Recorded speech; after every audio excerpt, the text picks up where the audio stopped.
చంద్రిక పుట్టమట్టిని తన మంగళసూత్రాలకి రాసుకుంటుంటే అప్పుడే చామంతి ఎందుకలా రాసుకుంటున్నావత్తా అని అడుగుతూ ఉంటుంది. సాక్షాత్తు ఆ నాగదేవతే కదమ్మా మన ఇంట్లో వెలిసింది.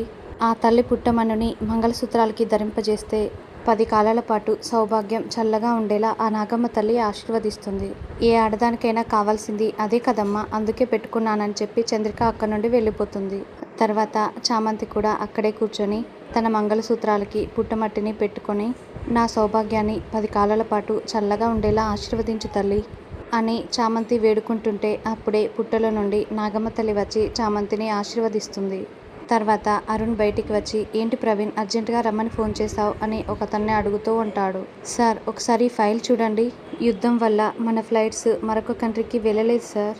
అందువల్ల మనకి చాలా నష్టం వచ్చింది సార్. ఈ విషయం హర్ష సార్కి రమాదేవి మేడంకి చెప్తే మంచిది కదా సార్ అని అతను అంటుంటే, నో, ఈ విషయం ఎట్టి పరిస్థితుల్లో కూడా మామ్కి డాడీకి తెలియకూడదు. ముఖ్యంగా మా డాడీకి మాత్రం తెలియకూడదు. ఈ విషయం కనుక మా డాడీకి తెలిస్తే నేను ఆయన దృష్టిలో ఫెయిల్ అయిపోయినట్లే అని అరుణ్ అంటే, మరి ఏం చేస్తారు సార్ అని అతను అడుగుతూ ఉంటాడు. ఫైల్ నాకు ఇచ్చావు కదా, నేనే ఏదో ఒకటి చేసి సెట్ చేస్తానులే అని అరుణ్ చెప్పటంతో అతను అక్కడి నుండి వెళ్ళిపోతాడు.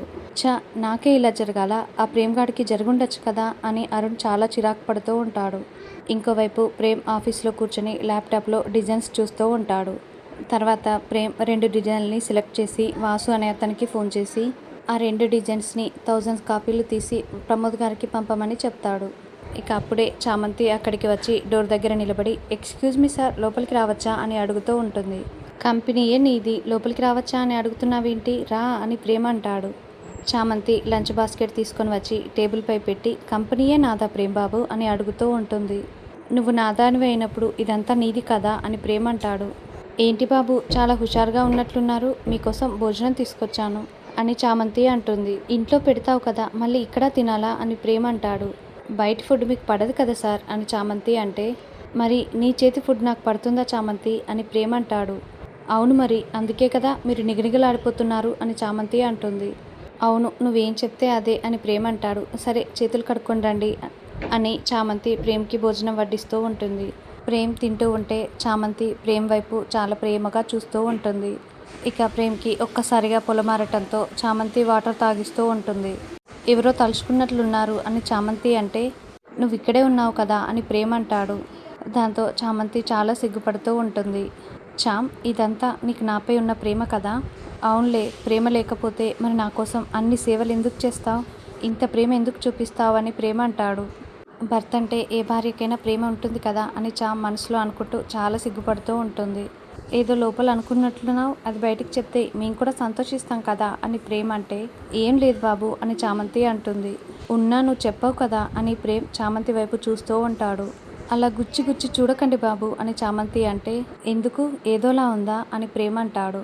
అబ్బా మీరు ముందు భోన్ చేయండి బాబు అని చామంతి అనగానే ఇక ప్రేమ్ తినేసి, అయిపోయింది ఇప్పుడు చెప్పవా అని అంటాడు. ఏం చెప్పాలి అని చామంటే, అదే ఏదో ఉందని చెప్పావు కదా, చెప్పవా ప్లీజ్ చెప్పవా అని ప్రేమ అడుగుతూ ఉంటాడు. అప్పుడే ఒక ఎంప్లాయీ లోపలికి రావటంతో, ఏంటి సీను ఇలా వచ్చావని ప్రేమ అంటాడు. మీకు ఒక గుడ్ న్యూస్ సార్, మీరు చేసిన యాడ్ బంపర్ హిట్ అయ్యి మీకు మళ్ళీ ఒక యాడ్ ఆఫర్ వచ్చింది. ఇదొక ఇంటర్నేషనల్ యాడ్ సార్, సుమారు 40 దేశాల వరకు మన యాడ్ వెళ్తుంది. మీకు అదిరిపోయే ప్రమోషన్ వస్తుంది సార్, మన సేల్స్ ఇంటర్నేషనల్ వరకు వెళ్తుంది అని అతను చెప్పగానే ప్రేమ్ చామంతి చాలా సంతోషపడుతూ ఉంటారు. అవునా Seenu, thank you so much అని ప్రేమ్ చెప్పగానే ఇక అతను అక్కడ నుండి వెళ్ళిపోతాడు. ప్రేమ్ బాబు కంగ్రాచులేషన్, ఇదంతా మీ కృషికి తగిన ఫలితమే అని చామంతి అంటే, లేదు దీని వెనుక నీ కృషి ఎంతో ఉంది. ఈ చేతి పట్టుకొని ఎన్నోసార్లు నా విజయంలో తోడయ్యావు అని ప్రేమ్ చామంతిని పొగుడుతూ ఉంటాడు. తర్వాత ఇంకోవైపు అరుణ్ తన గదిలో కూర్చొని ఆ ఫైల్స్ చూస్తూ, ఇంత లాస్ అయ్యానేంటి అని చాలా టెన్షన్ పడుతూ ఉంటాడు. అప్పుడే రోజా అక్కడికి వచ్చి సార్ అని పిలవటంతో అరుణ్ చాలా కంగారు పడుతూ ఉంటాడు. ఏంటి సార్ టెన్షన్ పడుతున్నారు, చెమట్లు కూడా పడుతున్నాయి, ఏమైంది సార్ అని రోజా అడుగుతూ ఉంటుంది.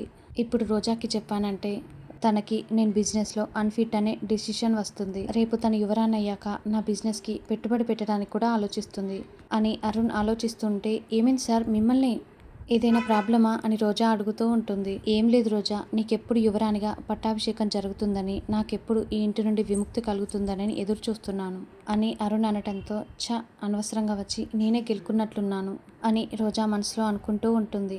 అయినా నువ్వేం చేస్తావులే, దానికి అన్నీ కుదరాలి కదా, సరేలే వెళ్ళు అని అరుణ్ చెప్పటంతో అమ్మయ్య ఈయనే వెళ్ళమన్నాడు అని రోజా వెంటనే అక్కడి నుండి వెళ్ళిపోతుంది. తర్వాత చామ్ ప్రేములు లోపలికి వస్తూ, ప్రేమ్ బాబు, మీకొచ్చిన యాడ్ ఆఫర్ గురించి అయ్యగారితో చెప్పండి, ఆయన చాలా సంతోషిస్తారు. నేను వెళ్ళి జ్యూస్ తీసుకొస్తానని చెప్పి చామంతి కిచెన్లోకి వెళ్తుంది. హర్ష హాల్లోనే కూర్చోవటంతో ఇక ప్రేమ్ హర్ష దగ్గరికి వెళ్ళి తనకొచ్చిన ఆఫర్ గురించి చెప్తూ ఉంటే హర్ష చాలా సంతోషపడుతూ ఉంటాడు. ఇంకోవైపు అరుణ్ చాలా టెన్షన్ పడుతూ 100 కోట్ల నష్టం వచ్చింది. ఇప్పుడు ఈ విషయం కనుక డాడ్కి చెప్తే ప్రేమ్ ముందు చులకనైపోతాను, చస్తే చెప్పను అని అరుణ్ ఆ ఫైల్ని బెడ్పై విసిరేస్తాడు. ఇక అవి కాస్త గాలికి ఎగిరిపోయి కిచెన్లోకి వచ్చి పడటంతో అక్కడే జ్యూస్ చేస్తున్న చామంతి కాస్త ఆ పేపర్స్ని చేతిలోకి తీసుకొని ఒక్కసారిగా షాక్ అయి, అరుణ్ బాబు గారి వాయుపుత్ర ఎయిర్లైన్స్ ఇంత నష్టాల్లోకి వెళ్ళిందా అని చామంతి ఆలోచిస్తూ ఉంటుంది. ఇంకోవైపు హర్ష ప్రేమ్ని హక్ చేసుకొని నిన్ను చూస్తుంటే చాలా గర్వంగా ఉందిరా అని పొగుడుతూ ఉంటాడు. ఇంకోవైపు చామంతి ఈ విషయం ఎలాగైనా అయ్యగారికి చెప్పాలి అని వెంటనే ఆ పేపర్స్ని తీసుకుని వచ్చి హర్ష చేతికి ఇస్తుంది. ఇక హర్ష ఆ పేపర్స్ని చూసి ఒక్కసారిగా షాక్ అయిపోయి వెంటనే అరుణ్ అరుణ్ అని కేకలు పెడుతూ ఉంటాడు. ఇక దాంతో అరుణ్, రోజా, రామాదేవి, నిషా అందరూ హాల్లోకి వస్తారు. ఏంటి డాడ్ అని అరుణ్ అనగానే ఇక హర్ష చాలా కోపంగా అరుణ్ చెంప పగలగొడతాడు. ఏంటి హర్ష, అసలేమైంది నీకు, వాణ్ణెందుకు కొడుతున్నావు అని రమాదేవి నిలదీస్తూ ఉంటుంది. కొడుకును వెనకేసుకురావటంలో ముందుంటావు, ఇంకొకరిపై నిందలు వేయడానికి రెడీగా ఉంటావు అని హర్ష రామాదేవిని తిడుతూ, అసలు నిన్ను చూస్తుంటేనే అసహ్యంగా ఉందిరా అని హర్ష మళ్ళీ అరుణ్ చెంప పగలగొడుతూ ఉంటాడు. హర్ష, ఏంటిది, ఏదో చిన్నపిల్లాన్ని కొడుతున్నట్టు అలా కొడుతున్నావు అని రమాదేవి అంటే, అవును రమా, వాడు చిన్నపిల్లాడే, తాడి చెట్టులా పెరిగాడు కానీ బుద్ధి మాత్రం ఆవగించంత కూడా పెరగలేదు. నేను ఊరికే వానిపై చేసుకోవట్లేదు, చూడు వాడేం చేశాడు అని హర్ష ఆ పేపర్స్ని రమాదేవి చేతికి ఇస్తాడు. ఈ పేపర్స్ డాడ్ దగ్గరికి ఎలా వచ్చాయి అని అరుణ్ చాలా టెన్షన్ పడుతూ ఉంటాడు. చూసావు కదా నీ సుప్పుతోడు చేసిన ఘనకార్యం, ఇప్పుడు మాటలు రావట్లేదేంటి అని హర్ష అంటే, ఏం చేశారు మామయ్య అని రోజా అడుగుతూ ఉంటుంది. ఇప్పుడు నీకు చెప్పాలా అమ్మా, చెప్పక తప్పుద్దా నాకు? నా ఫ్యూచర్ నెంబర్ 1 బిజినెస్గా అవతరించబోతున్న నీ భర్త గారు మా చిన్న వాయుపుత్ర ఎయిర్లైన్ కంపెనీని ఎప్పుడూ లేని విధంగా చాలా నష్టాల్లోకి తీసుకువెళ్ళాడు అని హర్ష చెప్పడంతో అందరూ చాలా షాకింగ్గా చూస్తూ ఉంటారు. డాడ్, నేనేం కావాలని చేయలేదు డాడ్ అని అరుణ్ అంటే, దృష్టి వాటి మీద పెట్టకుండా ఎక్కడో లక్షలొచ్చి పడతాయని వాటిపైన పెడితే అలాగే ఉంటుంది. ఇంత లాస్లో ఉన్నా కూడా కామ్గా ఉన్నావు కానీ ఒక్క మాట కూడా చెప్పాలనిపించలేదా? ఎందుకు దాచావురా, ఇది కూడా నీకు ఈగోయేనా అని హర్ష నిలదీస్తూ ఉంటాడు. అది కాదు డాడ్, చెప్తే మీరు బాధపడతారని చెప్పలేదు అని అరుణ్ అంటాడు. చెప్తే కాదురా, చెప్పకపోతేనే బాధపడుతున్నాను. నాకు ముందే చెప్పి ఉంటే దీనికి ఒక పరిష్కారం ఆలోచించేవాణ్ణి కదా. ఇలాగారా నువ్వు వ్యాపారం చేసేది? ఈ టాలెంట్ చూసేనా నువ్వు తలెగిరేస్తేది అని హర్ష అరుణ్ని తిడుతూ ఉంటే, హర్ష ఇంకాపు అని రమాదేవి అంటుంది. నువ్వు మాట్లాడకు, నీ వల్లే వాడు ఇలా తయారయ్యాడు. లాభాలు వచ్చినప్పుడు నా వల్లే అని విర్రవీగడం కాదురా, నష్టాలు వచ్చినప్పుడు కూడా దాన్ని ఒక బాధ్యతగా స్వీకరించి అందులో నుండి బయటపడేలా చేసేవాడేరా అసలైన బిజినెస్ మ్యాన్. ఇలా జరిగిందాన్ని దాసేవాడు బిజినెస్ మ్యాన్ అవ్వడు, పిరికివాడవుతాడు. ప్రేమ్ని చూసి నేర్చుకోరా, రూపాయి పెట్టుబడి తీసుకోకుండా కోట్ల టర్నోవర్ చేస్తున్నాడు.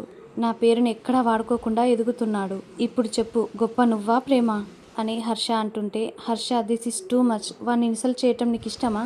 వాడెంత బాధపడుతున్నాడో ఆలోచించవా అని రమాదేవి అంటుంది. ఇలా గడ్డి పెడితేనైనా బుద్ధొచ్చి జీవితంలో బాగుపడతాడని చెప్తున్నాను, అది నీకు ఎప్పటికీ అర్థం కాదు. ఎప్పుడు నీకు పెద్ద కొడుకే, చిన్న కొడుకు మీద ఎప్పటికీ నీకు చిన్న చూపే. ప్రేమ్ని నానా రకాలుగా ఏడిపిస్తావు కదా, అప్పుడు కొడుకుపై ఈ ప్రేమ చూపించవేంటి అని హర్ష అంటుంటే, ఇప్పుడు దానికి దీనికి సంబంధం లేకుండా మాట్లాడుతున్నావేంటి హర్ష అని రమాదేవి అంటుంది. ఇలాగే ఉంటే ఈ సంస్థానాన్ని కూడా ఎప్పుడో నాశనం చేస్తాడు అని హర్ష అంటే, హర్ష ప్లీజ్, నష్టం వస్తే వాడేం చేస్తాడు చెప్పు? యుద్ధం వల్ల ఫ్లైట్స్ అన్నీ ఆగిపోయాయి, అప్పుడు లాస్ కాక ఇంకేం వస్తుంది? ఇందులో అసలు వాడి తప్పేముంది అని రమాదేవి అంటే, చేసిన తప్పుకి వాడిని తప్పించడానికి కారణాలు వెతుకుతున్నావు కానీ నిజాన్ని మాత్రం ఒప్పుకోవట్లేదు. ఎంత గొప్ప తల్లివో, ఇలా ఉంటేనే కదా బిడ్డలు నాశనం అయిపోయేది అని హర్ష అంటే, ఇంకా ఆపు హర్ష ప్లీజ్ అని రమాదేవి గట్టిగా అరుస్తుంది. నాన్న మీరు ఆగండి నాన్న, ఇప్పుడు ఎన్ననుకున్నా ఏం ప్రయోజనం? మీరు ఆవేశపడి అనవసరంగా మీ ఆరోగ్యాన్ని పాడు చేసుకోకండి. లాస్ ఎలాగూ అయింది, ఇక ఆ నష్టాన్ని మనమే భరించక తప్పదు. ఆ లాస్ని ఎలా కవర్ చేయాలో ఆలోచిద్దాం నాన్న అని ప్రేమ్ చెప్పటంతో సరేరా ఆలోచిద్దామని హర్ష అంటాడు. మీ నాన్న చేత తిట్లు తినడమే కాకుండా ఈరోజు ఏకంగా తన్నులు కూడా తిన్నావు. నీకెలా ఉందో కానీ నేను తట్టుకోలేకపోతున్నానురా అని రమాదేవి మనసులో అనుకుంటూ ఉంటుంది. తర్వాత అరుణ్ కోపంగా వెళ్ళి తన గదిలో ఉన్న ఫైల్ని విసిరికొడుతూ ఉంటాడు. రోజా కూడా వెనకాలే వెళ్ళి ఏంటి సార్ ఇందాక మీరు టెన్షన్ పడుతున్నది దీని గురించేనా?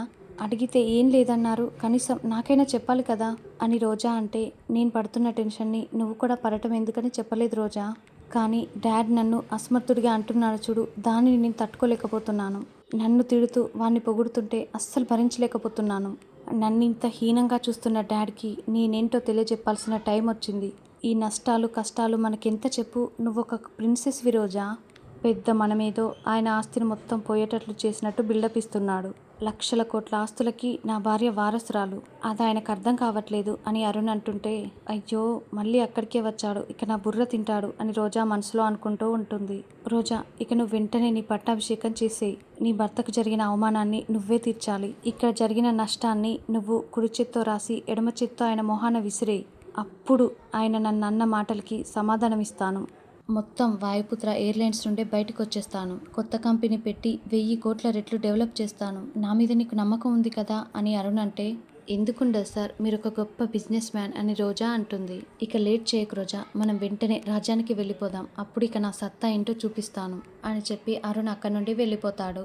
తర్వాత హర్ష ఏదో ఆలోచించి ఇంత పెద్ద నష్టాన్ని తీర్చాలంటే మన ఆస్తిలో నుండి కొంత భాగాన్ని అమ్మేద్దాం అనుకుంటున్నాన్రా అని హర్ష చెప్పటంతో ఏంటి హర్ష, ఉన్న ఆస్తిలో నుండి సగభాగం అమ్మేద్దాం అంటున్నావు? మళ్ళీ వాటిని తిరిగి సంపాదించాలంటే ఈ కాలంలో అవుతుందా అని రమాదేవి అంటే మరి ఏం చేయమంటావు రమా, నీ ముద్దుల కడుపుపైనే ఈ భారం మొత్తం వదిలేయనా? వాడే ఈ నష్టాన్ని భర్తీ చేయగలడా? ఆ నమ్మకం నీకుందా? లేదు కదా, అందుకే ఆస్తి అమ్మక తప్పదు అని హర్ష అంటాడు. నాన్న, ఈ టైంలో మనం అన్నయ్యని ఆదుకోవటం ముఖ్యం, కానీ అందుకని మన ఆస్తుల్ని అమ్మడం కరెక్ట్ కాదు. మనం ఒక పని చేద్దాం అని ప్రేమ్ ఏదో ఒక ఐడియానైతే చెప్తూ ఉంటాడు. ఇక ప్రేమ్ ప్లాన్ నచ్చడంతో హర్ష చాలా సంతోషపడుతూ బిజినెస్ మ్యాన్ అంటే ఇలా ఉండాలి, నష్టాల్లో ఉన్నప్పుడు వెలుగుని చూపించాలి అని హర్ష ప్రేమ్ని పొగుడుతూ ఉంటాడు. తర్వాత హర్ష చంద్రికలు గార్డెన్లో మాట్లాడుకుంటూ ఉంటే రమాదేవి చాటుగా వచ్చి వింటూ ఉంటుంది. హర్ష ఏవో పేపర్స్ చంద్రికకిచ్చి సంతకం పెట్టమనటంతో చంద్రిక సంతకం పెడుతూ ఉంటుంది.